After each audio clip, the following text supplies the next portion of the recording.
हरे कृष्ण। आज सुनिए कजरी तीज के दिन सुनी जाने वाली नीमड़ी माता की कथा। पौराणिक कथा के अनुसार एक शहर में एक सेठ सेठानी रहते थे। सेठ जी बहुत ही धनवान थे, लेकिन उनका कोई भी पुत्र नहीं था। तब किसी ने सेठानी को भादों की बड़ी तीज का व्रत करने के लिए कहा।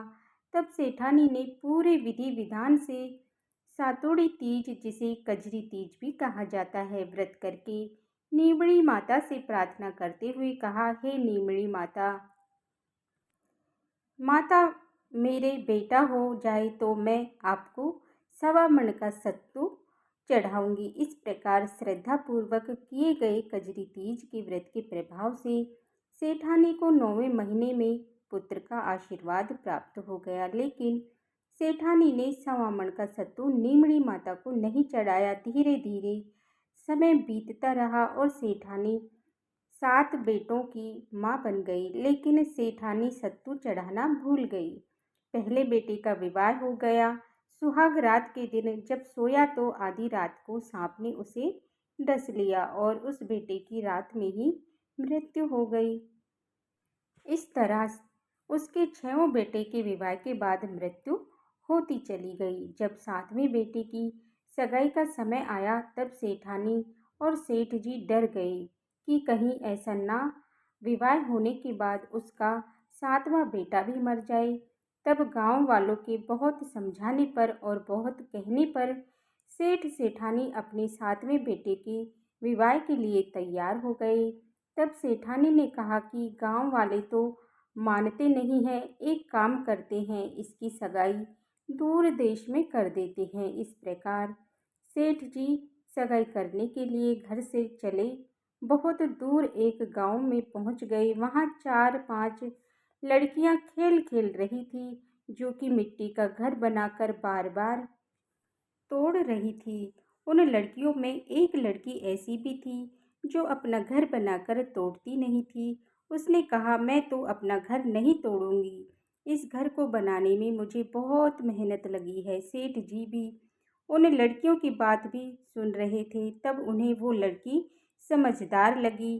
खेल खेल कर वो लड़कियां वापस जब वो अपने घर जाने लगी, तो सेठ जी भी पीछे पीछे उसके घर पहुंच गए। सेठ जी ने लड़की के माता पिता से बात करके अपने लड़के की सगाई और विवाह की बात पक्की करने घर वापस आकर सेठ जी ने विवाह की खूब धूमधाम से तैयारी की और फिर बेटे की बारात लेकर चले गए। इस प्रकार बेटे की शादी संपन्न करवा दी। इस तरह 7वें बेटे का विवाह भी हो गया।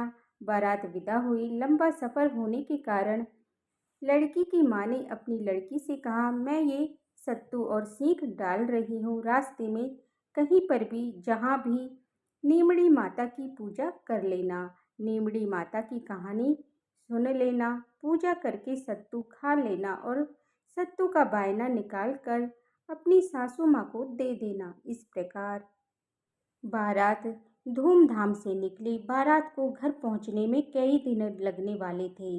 तब रास्ते में बड़ी तीज का व्रत का दिन भी पड़ा। लड़की के ससुर उससे कहने लगे कि बहू खाना खा लिया। तब बहू कहने लगी, पिताजी आज मेरा तीज का उपवास है। शाम को नीमड़ी माता की पूजा करके और नीमड़ी माता की कहानी सुनकर ही मैं भोजन करूंगी। एक कुएं के पास नीमड़ी यानी कि एक नीम नजर आई, तो सेठ जी ने गाड़ी रोक दी। बहू नीमड़ी माता की पूजा करने लगी तो नीमड़ी माता पीछे हट गई। बहू ने पूछा, हे माता, आप पीछे क्यों हट रही हो? इस पर नीमड़ी माता कहने लगी, तेरी सास ने कहा था पहला पुत्र होने पर 1.25 मन सत्तू चढ़ाऊंगी, और 7 बेटे होने के बाद उनका विवाह हो जाने के बाद भी उसने अभी तक सत्तू नहीं चढ़ाया। वो अपना किया हुआ वचन भूल चुकी है। नीमड़ी माता की बात सुनकर बहू कहने लगी, हे माता, हमारे परिवार की भूल को क्षमा कीजिए। मैं सत्तू चढ़ाऊंगी, कृपया करके मेरे सारे जेठ जी को भी वापस कर दीजिए और अपनी पूजा कर लेने दीजिए। इस प्रकार नीमड़ी माता नववधू की भक्ति और पूजा श्रद्धा देखकर प्रश्न हो गई। तब बहू ने नीमड़ी माता की पूजा की और चंद्र देवता को अर्घ दिया। थोड़ा सत्तू खुद खाया और थोड़ा सत्तू अपनी सास को बायने के रूप में निकाल कर रख दिया। सुबह होने पर बारात अपने नगर पर पहुंच चुकी थी। जैसे ही बहू ने ससुराल में प्रवेश किया, उसके छठों जेठ प्रकट हो गए। सभी बड़े खुश हुए और उन सभी को गाजे बाजे से धूमधाम के साथ घर में लेवा लाए। तब सास बहू के पैर पकड़कर उसका धन्यवाद करने लगे तो बहू कहने लगी कि सासू जी, आप ये क्या कर रही हो? जो बोलवा करी है उसे याद कीजिए। सासू कहने लगी, मुझे तो याद नहीं, तुम ही बता दो।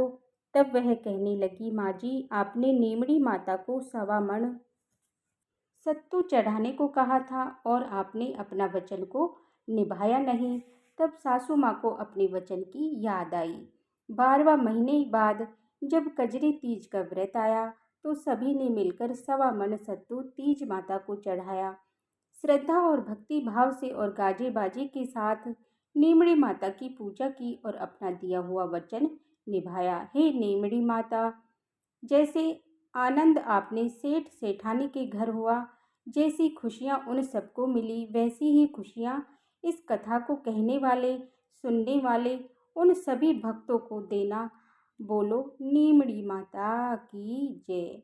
यह थी कजरी तीज के दिन सुनी जाने वाली नीमड़ी माता की कथा। अगर आज की ये वीडियो आपको पसंद आई हो तो वीडियो को लाइक करके कमेंट बॉक्स में नीमड़ी माता की जय के साथ साथ मेरे चैनल को सब्सक्राइब करना मत भूलिएगा। सभी को कजरी तीज की हार्दिक शुभकामनाएं।